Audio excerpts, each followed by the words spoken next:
안녕하세요. 나의 하버드 수학 시간 저자 정광근입니다. 오늘은 한 번쯤은 해보셨을 법한 질문. 왜 양수 곱하기 양수는 양수, 양수 곱하기 음수는 음수, 음수 곱하기 음수는 양수가 되는지에 대한 설명을 해보겠습니다. 자, 시작합니다. 자, 그럼 양수와 양수의 곱이 양수고, 양수와 음수의 곱이 음수고, 음수와 음수의 곱이 양수인 이유를 설명드리겠습니다. 자, 여기 보시면 3 곱하기 4는 12, 마이너스 3 곱하기 4는 마이너스 12, 마이너스 3 곱하기 마이너스 4는 다시 양수가 되어서 10이라는 예가 있는데요. 이것을 한번 설명해 보겠습니다. 자, 이 질문에 대해서 답을 하려면요, 일단 우리가 정수가 뭔지를 좀 알 필요가 있는데요. 수의 체계를 한번 설명해 드리겠습니다. 수가 어떤 식으로 확장됐는지, 이제 자연수로부터 시작해서요. 그리고 이제 0을 포함하게 되고요. 그 다음에 정수, 그 다음에 실수, 이런 식으로 수가 확장되는데, 처음에는 수를 이렇게 하나, 둘, 셋, 넷 이렇게 셌겠죠. 예, 손가락 이용해서도 세고, 양 한 마리, 양 두 마리, 닭 한 마리, 닭 두 마리, 뭐 이런 식으로 세다가, 이제 숫자를 이제 표현하기 시작을 했는데, 이렇게 우리가 알고 있는 이 아라비안 숫자가 나오기 전에는 이런 단리를 사용했죠. 하나, 둘, 셋, 넷, 다섯, 여섯, 일곱, 여덟, 아홉, 열, 이런 식으로요. 근데 이게 이제 기록을 보면 이런 식으로 5개씩 묶어 놓은 거를 볼 수가 있는데, 이미 이때부터도 사람들은 곱셈의 원리를 이용했다고 볼 수 있습니다. 이렇게 무조건 하나씩, 둘씩, 셋씩, 넷 이런 식으로 해서 10개씩 쭉 늘어 쓰는 것보다 이렇게 5개씩 묶어 놓으면 훨씬 계산이 빨라지겠죠. 이것도 5개, 10개, 15개, 20개 이런 식으로 세워 나가서 계산을 빨리 하는 것을 시도했다는 걸 알 수가 있는데요. 아무튼 이렇게 하나, 둘, 셋, 넷 수를 세다가 0을 포함하게 되므로 인류의 수체계는 급격한 변화를 갖습니다. 이 0은 세 가지의 어떤 역할을 하는데요. 첫째로 아무것도 없다라는 표현, 즉 zero, 0이라는 nothing이라는 뜻이 될 수 있고요. 그리고 이 zero는 0은 지금 십진법을 쓰고 있죠. 예. 근데 이 십진법을 쓰고 있는 우리에게 이 0이라는 숫자는 10배씩 키우는 역할을 합니다. 자, 여기 10이 있지만 0을 하나 갖다 붙이니까 10배큼 100이 됐죠. 여기다 또 0을 하나 더 갖다 붙이니까 10배 된 1000이 됐습니다.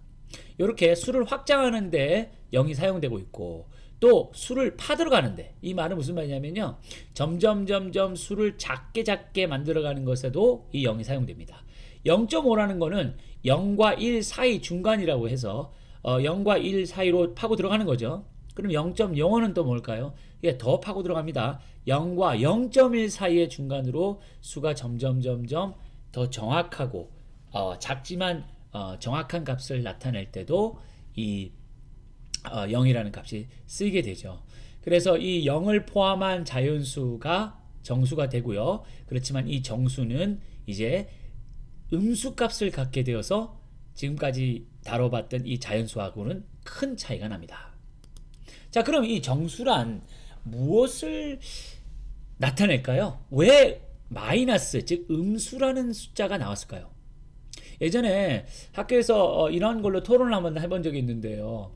미국 친구들이 이런 식으로 얘기했습니다. 혹시 음수라는 거는 우리가 은행에다가 돈을 디파짓, 즉 예금하면 플러스로 돈이 많아지고 마이너스는 돈을 찾는다, 뭐 이런 개념 아니냐? 근데 그건 빼기의 개념이지 음수의 개념은 아닙니다. 예. 자, 그러면 음수는 뭘까요? 양수는 또 뭐고요?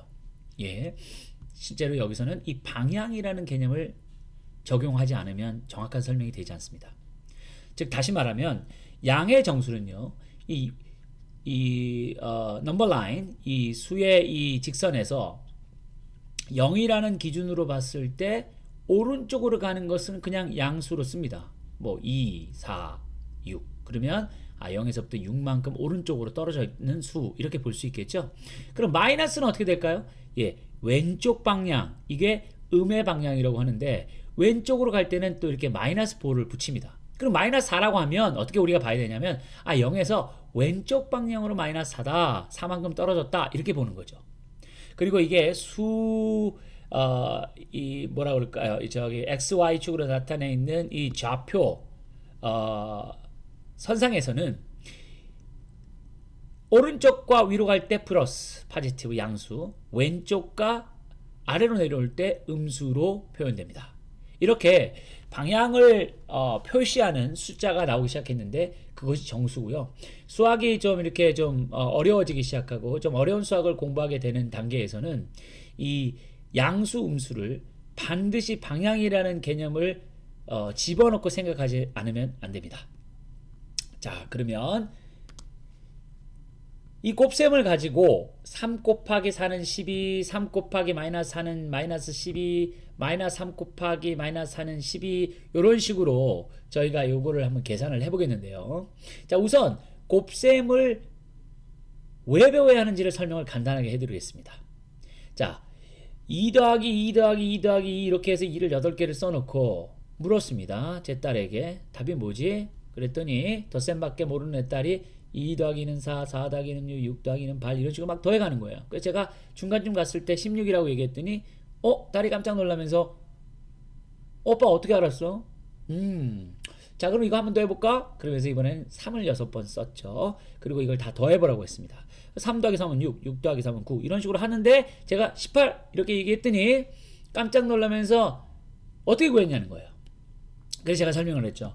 미나가 덧셈밖에 모를 때는 이렇게 2가 8개 있는 값을 구하기 위해서 7번의 덧셈을 해야 하지만 아빠는 곱셈이란 걸 알기 때문에 한 번에 답을 찾은 거야. 여기도 마찬가지지. 미나가 3이 6개 있는 것을 다 더하려고 하면 총 5번의 덧셈 연산을 해야 되는데 아빠는 한 번의 곱셈으로 끝을 내버린 거지. 이렇게 설명을 하면서 곱셈을 좀 공부하라고 이렇게 뭐랄까요, 이렇게 격려했더니 열심히 곱셈 테이블을 외우는 딸의 모습을 볼 수 있었는데요. 우리가 이렇게 간단한 곱셈도 왜 곱셈 테이블을 왜 외워야 되는지, 구구단을 왜 외워야 되는지도 이렇게 아이들이 이해하고 납득할 수 있게끔 설명하면 충분히 아이들에게 동기를 부여해 줄 수 있다고 생각합니다. 그래서 이게 수학을 가르치면서 이게 너무도 당연한 것들, 우리가 그냥 아무런 질문 없이 그냥 하던 것들에 대한 이유와 설명들을 앞으로 영상을 통해서 많이 좀 이렇게 소개해 드리려고 하는데요. 이렇게 하는 것에 대해서 나 진짜 그런 영상 기다렸어. 그렇게 설명해 주는 거 있으면 참 좋겠어 하시는 분들은 좋아요와 구독 버튼을 꼭 눌러 주십시오. 예, 알림창도 클릭해 주시고요. 자, 아무튼 원래 했던 질문으로 다시 돌아가겠습니다. 자, 그러면 먼저 양수 곱하기 양수 3 곱하기 4가 왜 10이 되는지를 한번 보죠. 좀 전에 말씀드렸습니다. 이건 정수라는 체계 안에서 생각하는 거라고 했습니다. 자, 여기가 0입니다. 이쪽에 음수값이 있겠죠. 0을 기준으로 3 곱하기 4는 3만큼을 4번 간다고 할 수 있죠. 1번, 2번, 3번, 4번 3, 6, 9, 12에서 10이라고 갔다 이렇게 볼 수 있죠. 또 다르게 보면 4 곱하기 3도 10이니까 이번에는 4개만큼 가는 걸 3번 갔다 이렇게도 볼 수 있습니다. 자, 여기에는 우리가 그 중학교 때 배웠나요? 이 교환 법칙이라는 게 있습니다. A 곱하기 B는 B 곱하기 A와 같다. 너무 당연하죠. 3 곱하기 4가 4 곱하기 3과 같다. 12로 같다 이렇게 돼 있는데 이게 늘 당연하지는 않습니다. 수학에서 군론이라는 게 있는데 이 군론을 배우다 보면요, 어떤 것들은 이런 법칙이 통하고 어떤 것들은 이런 법칙이 통하지 않는다, 이런 것들을 군으로 나눠서 이렇게 수학을 공부하는 과목이 있습니다. 거기서 행렬은 이 교환 법칙이 성립하지 않는다라는 걸 배우게 되는데요. 무슨 말씀이냐면 이 행렬을 좀 아시는 분들은 이 2x2 두 개 행렬에 곱한 것, 즉 이 행렬과 이 행렬의 곱은 서로 위치를 바꾼 것과 값이 틀립니다. 그래서 우리가 늘 A 곱하기 B는 B 곱하기 A라고 얘기할 수 없는 것이죠.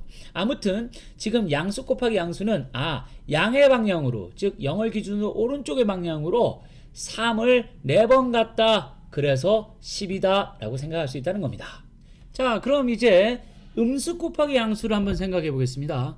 자, 말씀드렸죠. 양수만큼 간다는 말은 오른쪽으로 간다는 말이었고요. 음수만큼 간다는 얘기는 이 원점을 기준으로 0을 기준으로 왼쪽으로 간다고 말씀드렸습니다. 그러니까 마이너스 3은요, 이 마이너스 3 자체가 우리한테 얘기하는 것은 3만큼 왼쪽으로 4번 가라 이런 뜻입니다. 그러니까 마이너스 3, 마이너스 6, 마이너스 9, 마이너스 12가 돼서 결론이 마이너스 12가 되는 거죠. 하지만 아까 양의 12와 음의 12는 즉 포지티브 12와 네게티브 12 이 두 개의 값이 둘 다 0에서부터 12만큼 떨어진 거리가 같은 점들인 걸 알 수 있죠. 예, 여기서 절대값이 나옵니다. 우리가 절대값 x가 10이다 라고 하면 그 x값이 뭐죠? 그렇죠. 10이 아니면 마이너스 12가 되는 이유는요. 이 0에서부터 거리가 왼쪽으로 12만큼 떨어진 거는 마이너스 12. 오른쪽으로 12만큼 떨어진 거는 파지티브 12. 예, 둘 다 뭐죠? 그렇죠. 0으로 봤을 때는 거리가 12인 두 개의 점이 된다는 걸 알 수 있죠. 자, 이게 이제 기본적인 절대값의 원리인데요. 이렇게 지금 제가 왜 마이너스 3 곱하기 4, 즉 음수 곱하기 양수가 음수가 되는지를 살펴봤습니다. 자, 그러면 제일 중요한 마이너스 3과 마이너스 4는 뭐냐? 즉 음수 곱하기 음수는 왜 양수냐? 이거를 한번 보겠는데요. 이 설명을 드리기 전에 제가 이 곱셈의 항등원, 곱셈의 역원, 덧셈의 항등원, 덧셈의 역원을 좀 설명드리려고 합니다. 자, 이게 뭐냐면요. 곱셈의 항등원은 1이고 덧셈의 항등원은 0인데요. 곱셈의 항등원이라는 거는 어떤 수가 있는데 거기다가 뭘 곱했더니 그냥 그 수 자체가 되는 그것이 뭐냐는 겁니다. 50 곱하기 뭘 했는데 52. 그 뭐가 뭐죠? 그렇죠. 원이죠. 이렇게 이 1이라는 값은 곱셈의 항등원이라고 얘기하는데요. 그러면 곱셈의 역은 뭐냐면요. 이 두 개를 곱해서 이 곱셈의 항등원이 나오는 값이 뭐냐는 겁니다. 즉 4 곱하기 뭐를 해서 곱셈의 항등원인 1이 나오는 게 뭡니까? 4 곱하기 뭐를 해야지 1이 나오죠? 그렇죠. 4분의 1이 나와야 됩니다. 이렇게 4의 곱셈의 역은 4분의 1, 즉 x분의 1이 곱셈의 역원이 되고요. 그리고 덧셈의 항등원은 0입니다. 뭘 두 개를 더해서 그 자체 값이 되는 거. 5 더하기 뭘 했더니 5가 그냥 나왔어. 그 뭐지? 이게 0이죠. 이걸 덧셈의 항등원이라고 그러고요. 덧셈의 역원은 두 개를 더해가지고 이 항등원이 0이 나오는 값을 말합니다. 그렇죠? 그러니까 4에다가 뭘 더해서 0이 나오려면 뭐가 돼야 되죠? 그렇죠. 마이너스 4가 돼야 되죠. 그래서 이 4와 마이너스 4는 서로 덧셈의 역의 관계인데요. 중학교 때 항등원, 역원 이런 걸 왜 외웠는지 궁금해 하셨겠지만 사실 쓰이는 데가 많습니다. 특히 연산을 할 때 대단히 중요한데요. 우선 여기서 그냥 항등원에 사용한 예로 단위를 바꾸는 과정을 한번 보죠. 50kg을 g으로 바꿀 때 우리가 어떻게 하죠? 그렇죠. 1000g은 1kg과 같다라는 걸 이용해서 1000g, 1kg 분의 1000을 곱합니다. 두 개 같으니까 같은 것분의 같은 것은 1이죠. 1은 어떤 수에다가 아무런 걱정 없이 곱해도 됩니다. 왜요? 좀 전에 보였습니다. 곱셈의 항등원이 1이고 그것은 원래 값을 변화시키지 않는다고 그랬죠. 여기 보시면 여기는 kg이지만 이 오른쪽 등호의 오른쪽은 g으로 바뀐 걸 볼 수 있습니다. 그렇지만 이 값이 똑같은 이유가 뭐죠? 1을 곱했기 때문입니다. 미터를 센치로 바꾸는 것도 마찬가지죠. 이게 미터를 센티미터로 바꾸는 중간 역할을 하는 1의 값이죠. 자, 이렇게 곱셈의 항등원, 곱셈의 역원, 덧셈의 항등원, 덧셈의 역원을 공부하셨으니까 이제 마지막 남은 질문, 마이너스 3 곱하기 마이너스 4는 왜 12가 되는지를 보겠습니다. 자, 마지막 단계인 음수 곱하기 음수가 양수가 되는 과정을 보여드리려고 합니다. 즉 마이너스 3 곱하기 마이너스 4가 왜 12가 되는지를 보여드리려고 하는데요. 이것은 좀 전에 설명드린 어떤 방향의 개념만 가지고 설명하기는 좀 부족함이 있습니다. 이걸 뭐 마이너스 3만큼 갔다가 다시 마이너스 방향을 바꿔 4만큼 가니까 10이다 뭐 이렇게 설명하기도 하는데요. 제가 생각할 때 그게 충분치는 않은 것 같습니다. 그래서 제가 어떤 걸 이용해서 이걸 증명해 보일 거냐면요. 바로 앞에서 우리가 증명한 즉 마이너스 3과 4 즉 왼쪽 방향으로 3만큼 4번 가면 0으로 봤을 때 마이너스 12에 있어. 요거를 이미 결론을 얻었죠. 그러니까 이 결론과요. 그리고 무엇에다가 0을 곱하면 0이 되는 이 사실 500 곱하기 0은 0 1 곱하기 0도 0 5 곱하기 0도 0 이 사실을 또 이용하고요. 그리고 분배 법칙 보여드릴 텐데요. 이것을 이용해서 증명해 보이겠습니다. 자, 여러분 이거 한번 보시죠. 마이너스 3에다가 0을 곱하면 뭐죠? 그렇죠. 0이죠. 0에다가는 무슨 수를 곱해도 0입니다. 그 말은 이 수가 아무것도 없다는 얘기거든요. 500 곱하기 0이라는 뜻은 500이 없다는 뜻입니다. 아무것도 없다. 0이죠. 자, 그러면 왜 이렇게 썼냐면요. 이 0을 대신해서 마이너스 4 더하기 4를 쓰려고 합니다. 마이너스 4와 4는 서로 덧셈의 역원 관계였죠. 왜 두 개를 더하니까? 덧셈의 항등원이 0이 나왔기 때문에. 자, 이렇게 쓴 이유가 바로 답이 나옵니다. 자, 이제 분배 법칙을 할 텐데요. 마이너스 3에서 마이너스 4를 곱하면 얘가 나오죠. 그리고 마이너스 3에서 4를 곱하면 이제 얘가 나옵니다. 이렇게 두 개로 나눴습니다.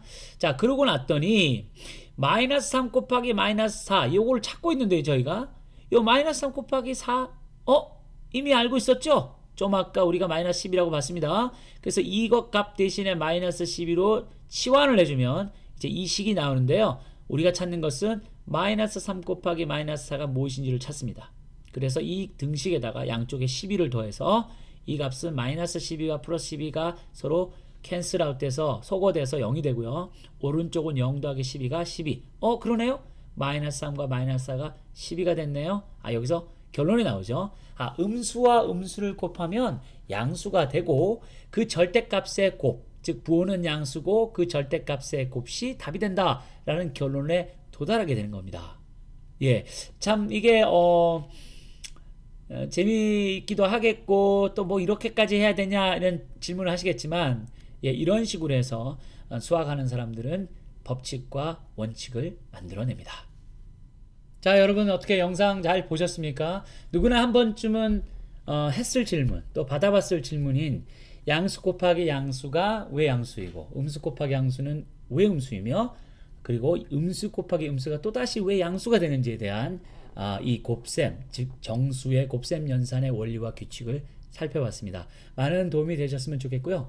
제가 이런 영상을 지금 올리는 이유는 실제로 원래 이 유튜브 영상은 제 책 나의 하버드 수학 시간에서 다루지 못했던 지면상 그 페이지에 들어있는 어떤 개념들을 수식을 가지고 자세하게 설명할 수 없었던 것에 대한 도움을 드리고자 독자분들께 영상을 제작하기 시작한 건데요.